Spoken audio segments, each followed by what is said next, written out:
नमस्कार, मैं हूं यश खुराना। स्वागत है आपका हमारे इस बेहद खास कार्यक्रम में। खनन माफियाओं के लिए अवैध खनन करना एक पैशन बन गया है। दिन रात खनन माफिया लगातार अवैध खनन कर रहे हैं और प्रशासन बस मूक दर्शक बनकर देख रहा है। सरकार की लाख कोशिशों के बाद भी अवैध खनन नहीं रुक रहा और एक ऐसी ही घटना यमुनानगर के बूडिया इलाके से आई है, जहां शिकायत मिलने के बाद सीएम फ्लाइंग ने यमुनानगर के बूडिया इलाके के नजदीक खनन जोन में रेड की। सीएम फ्लाइंग ने मौके से खनन करती एक पोक लाइन मशीन को कब्जे में लेकर उस पर कार्रवाई शुरू कर दी है। और यह कोई पहली घटना नहीं है, इससे पहले भी अवैध खनन की कई घटनाएं सामने आई है।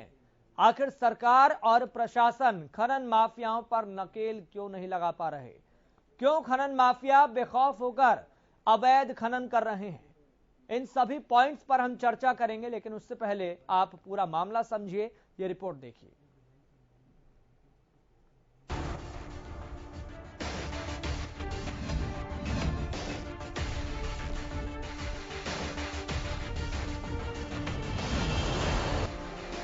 ये तस्वीरें हरियाणा के यमुनानगर से हैं, जहां पोकलैंड मशीन से अवैध खनन चल रहा है। हालांकि ये कोई पहला मामला नहीं है जब रात के अंधेरे में खनन माफिया पावर और पैसे का इस्तेमाल कर सरकारी कानून को ठेंगा दिखाते हैं। दरअसल इस तरह की तस्वीरें आए दिन सुर्खियों में रहती हैं और कार्रवाई की बात भी की जाती है, लेकिन नतीजा वही था कि 3 बात साबित होता है। लेकिन इस बार अवैध खनन पर शिकंजा कसने खुद मुख्यमंत्री उड़न दस्ता पहुंचा। हालांकि कार्रवाई की भनक मिलते ही खननकर्ता तो मौके से फरार हो गए, लेकिन खनन कर रही पोकलैंड मशीन को सीएम फ्लाइंग की टीम ने जब्त कर कानूनी कार्रवाई कर दी। जो है मुख्यमंत्री उड़न दस्ता की टीम यमुनानगर में आई थी और हमने संयुक्त टीम ने जारमपुर जागीर घाट के आसपास के क्षेत्र का मौका निरीक्षण किया और मौके पे हमें अवैध खनन से संबंधित एक पोकलैंड मशीन पाई गई, जिसको हमने थाना बूडिया में सीज किया है और जो अवैध खनन पे है उस पर नियमानुसार कानूनी कार्रवाई की जाएगी। किसी घाट पे अवैध खनन नहीं चल रहा था, किसी कुछ आसपास के क्षेत्रों में था, वो जो कि जयरामपुर जागीर या टापू वगैरह में है, वहाँ वो चिन्हित कर लिए गए हैं और उन पर जो है नियमानुसार कानूनी कार्रवाई के लिए थाना प्रबंधक बूडिया को लिख दिया गया। ऐसा कुछ नहीं था, जो मशीन हमने पकड़ी है उसको थाने में सीज कर दिया गया। आपको बता दें कि यमुनानगर में सीएम फ्लाइंग की टीम ने सोमवार की देर रात खनन जोन में छापा मारा। टीम ने बूडिया क्षेत्र में छापेमारी की, यहाँ पर अवैध रूप से खनन होता मिला। सीएम फ्लाइंग की टीम ने पहले ड्रोन कैमरे से यमुना घाटों को शोध भी किया। जानकारी के मुताबिक अभी तक इस घाट का सरकारी ठेका किसी भी कंपनी को नहीं दिया गया है, लेकिन खनन माफिया अपने रसूख का इस्तेमाल कर इस घाट पर अवैध खनन कर रहे थे, जिसकी शिकायत सीएम फ्लाइंग को की गई थी। हालांकि सीएम फ्लाइंग की रेड की जानकारी स्थानीय प्रशासन को भी नहीं थी, लेकिन हैरानी तो तब हुई जब रेड के बाद हरियाणा न्यूज की टीम ने रेड करने वाले अधिकारी से बात करनी चाहिए, तो देखिए अधिकारी किस तरह से गोलमोल जवाब दे रहे हैं। हालांकि वहीं स्थानीय व्यक्ति ने रेड को लेकर खुलकर कैमरे पर अपनी बात रखी। आप भी तो सर यहाँ पे आए हैं, आप किस डिपार्टमेंट से? कंसर्न डिपार्टमेंट अपना जो है वो देख रहा है, माइनिंग डिपार्टमेंट, उनसे रेलिवेंट। तो सर आप भी तो आए हैं यहाँ पर, आप किस विभाग से हैं? सीएम। हाँ जी सर। सीएम क्यों आए थे यहाँ पे? वो बता चुके हैं सब कुछ। सर किसने बता दिया है? सर माइनिंग डिपार्टमेंट आप बता दीजिए। यूट्यूब वाले माइनिंग डिपार्टमेंट के साथ हम असिस्ट करने के लिए। Please thank you. इन्होंने एक मशीन पकड़ी जी परे से जारमपुर जागीर में से। अब तो वो कोई इन्होंने गिरफ्तार वगैरह भी किया कि? ना जी, तो उसको कौन थे? सीएम फ्लाइंग वाले थे? सीएम फ्लाइंग वाले थे जी। तो जो जेसीबी पकड़ी है उसके साथ कोई बंदा नहीं था? पोकलैंड ना जी, बंदा नहीं पड़ी।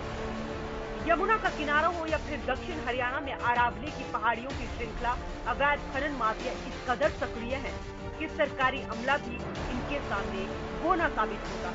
हरियाणा की मनोहर सरकार ने अवैध खनन पर पाबंदी लगाने के लिए सभी जिला उपायुक्तों को आदेश भी जारी किए, लेकिन कार्रवाई की बात करें तो यह आदेश महज एक दिखावा साबित होता है।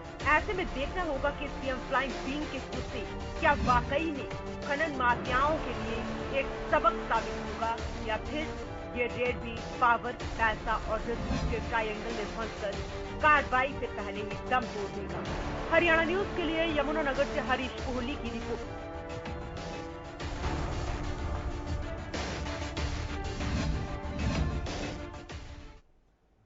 तो खनन का खेल जारी है, कब पड़ेगा प्रशासन भारी? तो ये सवाल इसलिए उठ रहे हैं क्योंकि इस मामले के बाद एक पॉइंट सामने आया कि अवैध खनन चल रहा था, लेकिन स्थानीय पुलिस को कोई भनक तक नहीं थी।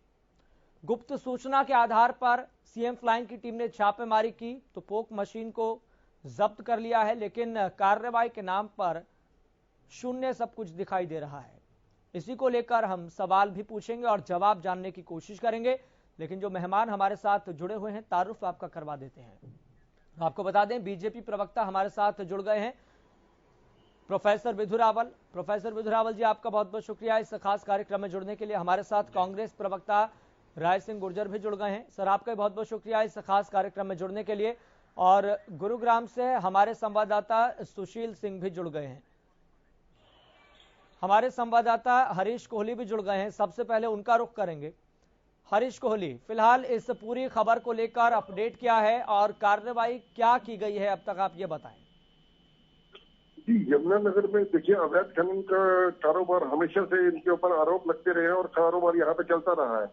लेकिन इस बार जो है अधिकारियों को इस बारे में, स्थानीय अधिकारियों को इस बारे में एक किसी प्रकार की सूचना नहीं थी क्योंकि किस पॉइंट के ऊपर यहाँ पर सीएम फ्लाइंग के द्वारा छापेमारी की गई है, ये अभी तक किसी को अलर्ट नहीं हुआ था और यहाँ पर अवैध रूप से खनन चल रही थी। जब सीएम फ्लाइंग के अधिकारियों ने यहाँ पर छापेमारी की तो इस संबंध में स्थानीय पुलिस प्रशासन को और स्थानीय प्रशासन को बिल्कुल भी इस बारे में कोई जानकारी नहीं थी। और जब ये सीएम फ्लाइंग के द्वारा यहाँ पर छापामारी की गई तो उस दौरान वहाँ पर अवैध माइनिंग होते हुए दिखी और सीएम फ्लाइंग की टीम को देखते ही वहाँ से जो लोग इधर उधर भाग गए और अब सीएम फ्लाइंग के द्वारा यहाँ पर एक पॉक लाइन को जो है जब्त कर लिया गया है।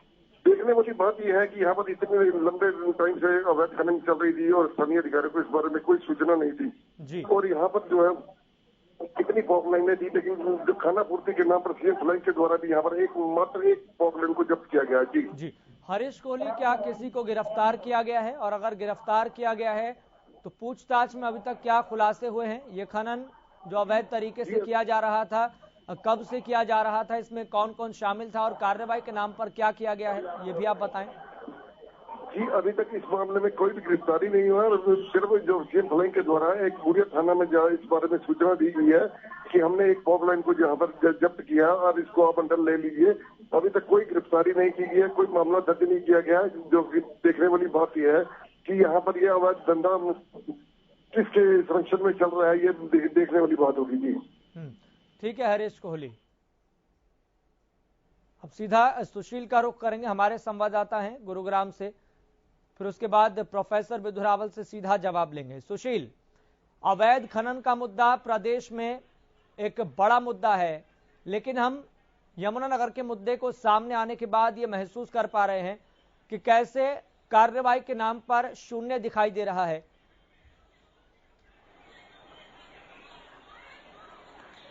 बिल्कुल यस, देखिए सबसे पहले तो बता दें, जो बार बार हमारे संवाददाता कह रहे थे कि सीएम फ्लाइंग की रेड हुई और वहां स्थानीय प्रशासन को जानकारी तक नहीं थी। ऐसा अमूमन होता है, जब भी सीएम फ्लाइंग की रेड होती है स्थानीय प्रशासन को वहां नदारद उनकी जानकारी नहीं दी जाती, क्योंकि एक गुप्त रेड मानी जाती है। और सीएम फ्लाइंग की रेड तभी की जाती है जब स्थानीय प्रशासन कहीं ना कहीं वो मिली भगत कर उस धंधे को, उस काम को अवैध तरीके से चला रहा हो या उनकी कहीं संलिप्तता होती है, उनके बस का नहीं होता, तब सीएम फ्लाइंग की रेड होती है।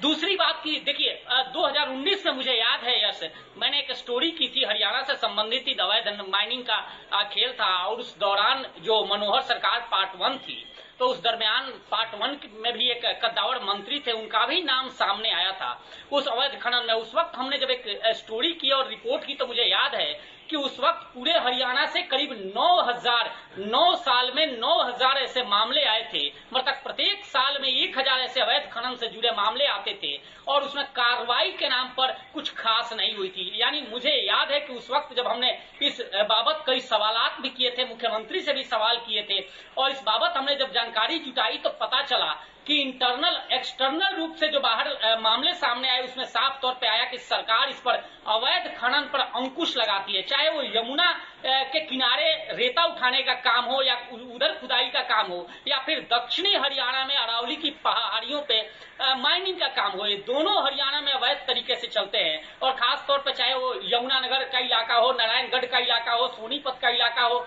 इन इलाकों में इस तरह के मामले बहुत ज्यादा सामने आते हैं। या फिर आपके दक्षिणी हरियाणा में अमूमन मेवात में इस तरह के जब पहाड़ों से पत्थर निकालने की बात होती है आते हैं। लेकिन ओवरऑल हमने यह पाया कि चाहे वो सरकार किसी की भी हो, अवैध माइनिंग का खेल सरकार के जो लोग होते हैं उनके सह पे चलाया जाता है। हालांकि इस बार मुख्यमंत्री ने भी एक वीडियो कॉन्फ्रेंसिंग की थी और सभी अधिकारियों को, सभी जिला उपायुक्तों को एक आदेश जारी किया था कि अवैध माइनिंग पर वो सतर्क रहे और कार्रवाई करें। लेकिन उस आदेश का पालना मुझे नहीं लगता कि ग्राउंड लेवल पे होता होगा और यही वजह है कि इसके पीछे रीजन यही है कि ग्राउंड लेवल की जो स्थिति है, ग्राउंड जीरो की जो स्थिति है वो बहुत अलग है, रसूखदार लोग शामिल होते हैं। ठीक है प्रोफेसर विधुरावल, प्रदेश सरकार के लिए अवैध खनन का मुद्दा कितना बड़ा मुद्दा है, कितनी बड़ी समस्या आप इसे मानते हैं और पिछले 7 सालों में कितना अंकुश लगा पाए आप अवैध खनन पर? ये तो अभी भी मामले सामने आ रहे हैं लगातार। यश खुराना जी, हम निरंतर इस चीज को देख रहे हैं और जब भारतीय जनता पार्टी की 2014 में सरकार बनी थी उस समय से ही हमने देखा कि एक खनन माफिया हुआ करता था। पिछली सरकारों में एक माफिया के तौर पर यह काम किया करता था। ये बड़ा ऑर्गेनाइज्ड क्राइम था खनन का, अवैध खनन करने का। और इसी का कारण जो है सरकार को रेवेन्यू के नाम पर तो कुछ नहीं मिलता था। अवैध खनन के जरिए जिस प्रकार से हमारे यहाँ पर 3 तरह का खनन रहता है। एक तो यमुना का, जो यमुना के साथ जो यमुना के बैंक्स हैं उसके किनारे हैं वहां पर खनन रहता है। एक सदर्न हरियाणा के अंदर जो अरावली हिल्स हैं वहां पर, अरावली के जो किनारे हैं वहां पर रहता है खनन। एक तीसरा रहता है जो शिवालिक के बगल के अंदर, शिवालिक जो एक पूरी रेंज है वहां पर भी खनन का एक बड़ा काम रहता है। तो हमने देखा कि तीनों जगह पर एक ऑर्गेनाइज्ड क्राइम के तौर पर कांग्रेस और लोकदल की सरकारों में चला करता था। हमने आते ही इस पर अंकुश लगाया और आते ही हमने हर डिस्ट्रिक्ट के अंदर टास्क फोर्स बनाई। डीसी की अध्यक्षता में टास्क फोर्स बनाई और उसके मेंबर एक एसपी थे वहां के, मतलब हर डिस्ट्रिक्ट के अंदर बने हुए हैं। तो डीसी की अध्यक्षता में है ये टास्क फोर्स, जिसमें एसपी जो डिस्ट्रिक्ट के हैं वो district forest officer, RO pollution board और माइनिंग ऑफिसर, ऐसे करके 5 लोगों की एक टास्क फोर्स है जो मंथली जो है रिव्यू करती है बकायदा। और इसके जरिए हमने एक के बाद एक स्टेप उठाकर चीजों को इस तरह से किया कि एनजीटी तक ने हमारे काम पर को सेटिस्फैक्ट्री मांगा। ध्यान करें कि एनजीटी ने हमारे हरियाणा के अंदर भाजपा की सरकार में आने से पहले खनन पर पूरी तरह से रोक लगाई थी। हमारे जो एक्शन थे उसके बाद एनजीटी ने उसको खोला और इसके जरिए देखिए बहुत सारा जो बिल्डिंग मटेरियल है जो खनन के माध्यम से आता है वो उसकी पूर्ति जो है वो हरियाणा से होने लगी। नहीं तो उसके जो प्राइजेस थे वो स्काई रॉक कर रहे थे, उसका भी हरियाणा वासियों को खामियाजा भुगतना पड़ रहा था। इससे अतिरिक्त जो एक बात कहना चाहता हूं वो ये कि हमारे से पहले की जो कांग्रेस की सरकार थी उस समय 10 साल तक जो रेवेन्यू आया वो 1267 करोड़ था, 10 साल का रेवेन्यू। और हमारा जो है, हमारा 1 वर्ष का जो रेवेन्यू हम ले रहे हैं वो 2020-21 में हमने जो रेवेन्यू इकट्ठा किया है मार्च 2021 तक का, वो रेवेन्यू है 745 करोड़। और फिर मार्च 2022 का जो रेवेन्यू है, यानी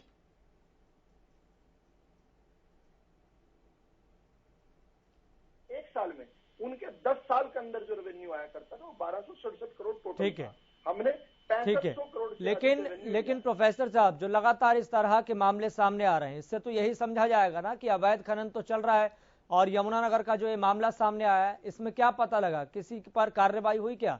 पोक मशीन को जब्त किया गया है, किसको गिरफ्तार करना है, किसको हिरासत में लेना है इसका कोई अता पता नहीं है, पूछताछ किससे होगी इसका भी कोई अता पता नहीं है, कार्रवाई के नाम पर मतलब शून्य। और जो डाडम खनन पहाड़ी क्षेत्र में जो मापदंडों को साइड करके दरकिनार करके वो जो खनन चल रहा था, वो भी तो एक बड़ा एग्जाम्पल है ना। देखिए, किसी चोरी की घटना को पकड़ना ये बताता है कि सरकार की संजीदगी कितनी। ये मेरी सवाल मुझसे ही था ना ये जी। तो मैं ये कहना चाह रहा हूं कि किसी घटना किसी कार्रवाई करना किसी चोरी पर, ये यश खुराना जी, ये सवाल मुझसे ही था ना। जी प्रोफेसर साहब, आप अपनी बात रखिए, जल्दी से रखिए। जी जी राय सिंह जी, मैं तुरंत आ रहा हूं आपके पास। जी जी जी जी ये हमारा कार्रवाई कर ऐसे चोरों को, ऐसी चोरी को, ऐसे माफियों को पकड़ना, ये हमारी संजीदगी, हमारी गंभीरता दिखाता है। कांग्रेस की सरकार में नहीं पकड़े जाते थे ये लोग। मैं आपको एक छोटा सा फिगर और दे देता हूं। 2020 में हमने 438 व्हीकल्स को सीज किया, ऐसा जो अवैध खनन कर रहे थे, और उसके माध्यम से 2,24,43,000 रुपए का हमने फाइन लगाया। इसी प्रकार से 2021 में हमने 522 इस प्रकार के व्हीकल्स को सीज किया और वहां से 12,68,24,342 रुपए का हमने फाइन कलेक्ट किया है। यह हमने अवैध काम करने पर था। और 2022 में, जो अभी साल चल रहा है, जिसके केवल 4 ही महीने हुए हैं, इसमें हम 343 FIR दर्ज कर चुके हैं, जिसके माध्यम से 2,45,46,500 रुपए का हम फाइन कलेक्ट कर रहे हैं। हम करोड़ों का तो फाइन कलेक्ट कर पा रहे हैं। जब हम संजीदा है तभी तो कर पा रहे हैं, तभी तो प्रशासन से, स्थानीय प्रशासन से ऊपर भी ओवर एंड अबव कार्रवाई हम कर रहे हैं, इसलिए रेवेन्यू को जनरेट कर पा रहे हैं, क्योंकि हमारी प्रतिबद्धता है। ठीक है। राय सिंह जी कुछ कहना चाह रहे हैं। राय सिंह जी, देखिए खुराना साहब, जिस प्रकार आपने आज इस मुद्दे को लेकर आए, इसमें बहुत बड़ी भूमिका आपके स्थानीय जो हमारे संवाददाता कोहली जी हैं, उनकी टीम की रही है। और इससे पहले भी मैं आपको थोड़ा बता दूं कि लगभग 1-1.5 वर्ष पहले चंडीगढ़ के कुछ हमारे साथी पत्रकारों ने, संवाददाताओं ने यहाँ पर विभिन्न प्रकार की जांच एजेंसियों के माध्यम से सर्वे किया, ड्रोन के माध्यम से प्रयास किया, और उस प्रयास के बड़े बड़े उन्होंने जो सनसनीखेज उदाहरण स्वरूप स्टोरी कवर की है, उसके बिल्कुल सामने आया कि हरियाणा सरकार जो है सामूहिक रूप से एक संगठित लूट के माध्यम से ऐसा जाल बुन रही है कि जहां पर अवैध खनन जो है लगातार बदसूरत जारी है। एक बात, उस पर एनजीटी ने रिपोर्ट की। हमारे कुछ संवाददाता हैं जिसमें राष्ट्रीय खबर से भी रहे, जगसीर राणा जी की टीम यहाँ पर आई थी, और आज कोहली जी का जो प्रयास रहा, ये सब एक सामूहिक प्रयास है कि लगातार स्थानीय लोगों ने जब एनजीटी पर रिपोर्ट की, जब लोगों ने सुप्रीम कोर्ट तक बात रखी, तो यहाँ पर क्या होता है कि सरकार को फिर देखना पड़ता है। जब बार बार रिपोर्टें एनजीटी तक पहुंचती है तो मुख्यमंत्री कार्यालय को एक कार्यवाही करनी पड़ती है, जिसे इस सरकार के अंदर केवल मात्र औपचारिकता कार्यवाही कहा जा सकता है। क्योंकि उदाहरण है, चाहे वो एसएससी की भर्ती का हो, एचपीएससी की भर्ती का हो, चोरों करोड़ों रुपए पकड़े गए हो, एक व्यक्ति को पकड़ते हैं, मामला बंद। करनाल के अंदर 100 करोड़ रुपए का मामला अनियमित कॉलोनी का, एक व्यक्ति पकड़ा, मामला बंद। तो हरियाणा के अंदर, अब मैं इस इलाके की बात करता हूं जहां की खनन की बात आप कर रहे हैं। देखिए, यहाँ पर एक प्रयास है संगठित लूट का, जो मेरे मित्र, मेरे छोटे भाई भी दुरावल जी बता रहे हैं। मैं उनकी बात से बहुत हद तक सहमत हूं कि कहीं ना कहीं प्रयास किए जाते हैं, लेकिन प्रयास पूरे नहीं होते, क्योंकि सरकार में ऐसे बड़े लोग बैठे हैं जिन्होंने एक गिरोह के रूप में यहाँ पर कार्य किया है। यहाँ पर एक हमारा जो जोन है, इस जोन के अंदर जो स्थानीय नेता है भाजपा के जुड़े हुए, यहाँ के विधायक, यहाँ के मंत्री, इन लोगों का काम है कि जो भी वहां पर कार्यवाही होती है उसको पहले दबा लिया जाता है, उसको डराते हैं, धमकाते हैं। और लेकिन राय सिंह जी, प्रोफेसर साहब कह रहे हैं जितना रेवेन्यू आप 10 साल में जनरेट नहीं कर पाए, वो 1 साल में कर गए इतना, और इसी बात का एक प्रमाण है कि संजीदगी किसकी थी। खुराना जी, मैं आपकी भी और मेरे छोटे भाई की बात को उत्तर में दूंगा, कृपया थोड़ा शांत रहिए आप। अब देखिए, जो उन लोगों के पास कोई शिकायत लेकर जाता है, नया उद्योग लगाना चाहता है, नया सेंटर लगाना चाहता है, नई प्रकार का व्यापार करना चाहता है, तो हरियाणा की राजनीति में मिस्टर 25% के नाम पे 25% उनका बनता है, बनाना पड़ता है, उनके साथ हिस्सेदारी, साझेदारी करनी पड़ती है, तब जाकर वहां पर लोग जो है संगठित लूट के हिस्सेदार होते हैं। अब रही बात, अब यहाँ पर जो बात है, विदु जी मेरे मित्र कह रहे हैं कि हमने तब राजस्व इकट्ठा किया। अरे भाई, 2004 से 14 तक आप ये भी रिकॉर्ड बताइए कि 5.5 साल खनन बंद रहा। कांग्रेस की सरकार में कुल मिलाकर 6 वर्ष तक बंद रहा। 4 वर्ष का डाटा को आप 10 वर्ष के साथ नहीं जोड़ सकते। और रही बात आपके इस प्रयास में, देखिए डाडम के अंदर किस प्रकार से खनन हुआ, किनको पकड़ा गया, करिंदों को पकड़ा गया। यहाँ पर भी यही प्रयास है, बड़े चोरों को, बड़े मगरमच्छों को, बड़े जो लुटेरे हैं सरकार में बैठकर कार्य करते हैं, उनको छोड़ दिया जाता है। केवल वहां पर कोई मशीन पकड़ ली, एक फॉर्मेलिटी। ठीक है, आप ये कह रहे हैं कि जो बड़ी मछलियां हैं उनको नहीं पकड़ा जाता। आपने भी इससे पहले ये भी कहा कि प्रयास तो कर रहे हैं लेकिन पूरे प्रयास नहीं कर रहे। जवाब ले लेते हैं प्रोफेसर विधु रावल जी। विधु रावल जानते हैं, समझते हैं, पहचानते हैं कि कौन लोग खनन की चोरी में शामिल हैं। ठीक है प्रोफेसर विधु रावल, जो बड़ी मछलियां हैं उनको छोड़ दिया जाता है। प्रोफेसर साहब, बड़ी मछलियां हैं उनको छोड़ दिया जाता है, किसके संरक्षण में ये सब कुछ होता है इसका कोई अता पता नहीं होता। मसलन आपने देखा यमुनानगर के मामले में अभी तक ये नहीं पता सीएम फ्लाइंग की टीम को। प्रोफेसर साहब पूरी बात सुनिए, उसके बाद आप जवाब दीजिएगा। यमुनानगर के मसले में भी ये नहीं पता कि बड़ी मछली कौन है, किसके संरक्षण में यह अवैध खनन चल रहा था, कौन कौन इसमें शामिल है, इस सवाल का जवाब का अता पता कोई नहीं है।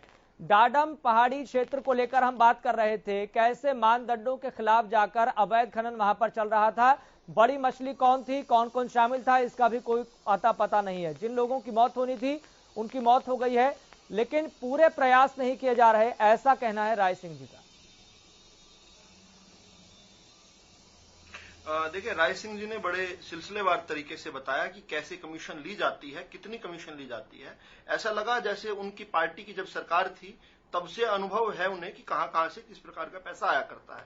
रही बात डाढम की, डाढम के अंदर जो आपने जिसको इलीगल माइनिंग कहा है, 3 एजेंसियां और 3 केंद्रीय एजेंसियां उसकी जांच कर रही हैं। किसी ने भी अब तक ऐसी रिपोर्ट नहीं दी है। तो अभी हम इतना तो इनिशियल इंफॉर्मेशन के आधार पर प्रोफेसर साहब ये तो स्पष्ट हो गया ना, इनिशियल जो इंफॉर्मेशन आई ये तो स्पष्ट हो गया कि मानदंडों के खिलाफ जाकर खनन हो रहा था। यश खुराना जी, मापदंडों के और मानदंडों के खिलाफ जाकर खनन हो रहा था। अभी तक इस बात की पुष्टि नहीं हुई है। आपके पास कोई जानकारी है तो उन एजेंसीज की मदद कीजिए, जरूर कीजिए।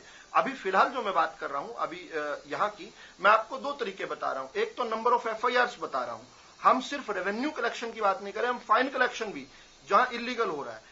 और ये इलीगल क्यों हो रहा है? क्योंकि कांग्रेस के समय के बिगड़े हुए लोग जो हैं उनको हम कान पकड़ के सुधारने का प्रयास कर रहे हैं, उन पर कार्रवाई कर रहे हैं। हमारी संजीदगी इस बात से है कि सीएम फ्लाइंग स्क्वाड जैसी एजेंसी भी इन पर कार्रवाई कर रही है। अब बड़ी मछलियों की जहां तक बात है तो ऐसी बड़ी मछली आप जरूर काउंटर कीजिएगा राय सिंह जी।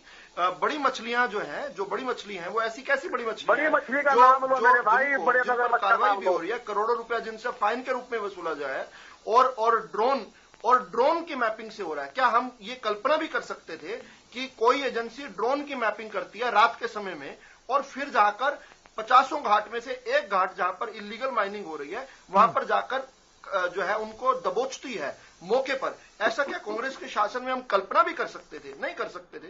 ये हमारी संजीदगी बताती है। दूसरा, इन्होंने बताया कि 5.5 साल तक बंद थी माइनिंग।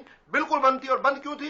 क्योंकि आप एनजीटी के नियमों का पालन नहीं करवा पा रहे थे, उनकी अनुपालना नहीं हो पा रही थी। आप इलीगल माइनिंग करवा रहे थे, कांग्रेस सरकार करवा रही थी। और हमारी नेशनल ग्रीन ट्रिब्यूनल हो चाहे नेशनल माइनिंग वॉचडॉग हो, दोनों एजेंसीज ने हरियाणा के अंदर कहा है कि यहां पर इलीगल माइनिंग बहुत कम होती है और सरकार और एजेंसीज इसके प्रति संजीदा है। ये हमारे दोनों एजेंसीज जो है, चाहे वो नेशनल माइनिंग वॉचडॉग हो चाहे नेशनल ग्रीन ट्रिब्यूनल हो, वो एजेंसीज जो कि कांग्रेस की सरकार के दौरान प्रतिबंध लगाया करती थी, वो एजेंसी आज हमारी पीठ थपथपा रही है। तो कुछ तो अंतर किया होगा ना।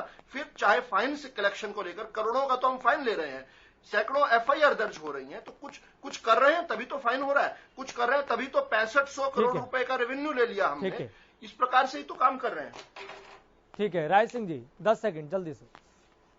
देखिए, जिस प्रकार मेरे भाई ने बात रखी है वो मान गए हैं कि कांग्रेस के शासन में केवल 4 वर्ष खनन रहा, लेकिन एनजीटी ने इनकी पीठ नहीं थपथपाई पाई। एनजीटी ने सुप्रीम कोर्ट का हवाला देते हुए इनको लताड़ लगाई है। उसके पेपर, उसकी रिपोर्ट मेरे पास है। चाहे तो विधु रावल जी अगली डिबेट में बता सकते हैं, मैं लेकर आऊंगा। दूसरी बात, इन्होंने फिर छोटी मछलियों के नाम पर FIR दर्ज करने के नाम पर अपनी पीठ तपाने का कार्य किया। ऐसा नहीं है। बड़ी मगरमच्छ का नाम लो विधु जी, अगर आप राजनीति पे कुछ करना चाहते हैं, मैसेज देना चाहते हैं कि वास्तव में गंभीर है कट्टर सरकार गंभीर नहीं है। कट्टर सरकार चोर हो चुकी है, लुटेरी हो चुकी है, संरक्षण के नाम पर खनन को बढ़ावा दे रही है। ये आप भी जानते हैं, समझते हैं। ठीक है, ठीक है राय सिंह जी, बहुत बहुत शुक्रिया इस खास कार्यक्रम में जुड़ने के लिए। प्रोफेसर साहब आपका भी बहुत बहुत शुक्रिया इस खास कार्यक्रम में जुड़ने के लिए। सुशील आपका भी बहुत बहुत शुक्रिया। हरीश कोहली आपका भी बहुत बहुत शुक्रिया। तो मुझे भी दीजिए इजाजत, आप देखते रहें हरियाणा न्यूज।